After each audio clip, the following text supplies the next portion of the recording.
மாட்சிமை தங்கிய பேரரசர் மற்றும் ஆட்சியாளர்கள் மாநாடு குறித்து சமூக ஊடகங்களில் புண்படுத்தும் இடுகையை பதிவேற்றம் செய்த குற்றத்தை ஒப்புக்கொண்ட 67 வயது ஆடவருக்கு இன்று செஷன்ஸ் நீதிமன்றம் 30,000 ரிங்கிட் அபராதம் விதித்தது.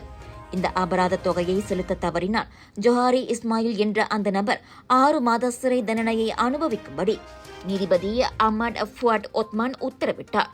மற்றவர்களுக்கு எரிச்சலூட்டும் நோக்கத்துடன் தெரிந்தே முகநூலை பயன்படுத்தியதாக ஜொஹாரி மீது குற்றம் சாட்டப்பட்டது. பிப்ரவரி 9ஆம் தேதி மதியம் 12:59 மணியளவில் சைபஜியாவின் ஜலான் இம்பாக்ட் டவர் ஒன்றில் உள்ள மலேசிய தொடர்பு மற்றும் பல்லுலக ஆணையத்தின் அலுவலகத்தில் அந்த இணைப்பு கண்டுபிடிக்கப்பட்டது. எங்க வீட்ல எல்லாரும் தினமும் காலையில ரெய்னாயூர் வெர்ஜின் கோகனட் ஆயில குடிக்கிறோம். நீங்களும் தினமும் ரெய்னாயூர் வெர்ஜின் கோகனட் ஆயில குடிங்க. எப்பவுமே புத்துணர்ச்சியோட இருங்க. ஒவ்வொரு பொழுதும் ரெய்னாயூருடன் தொடங்குங்கள்.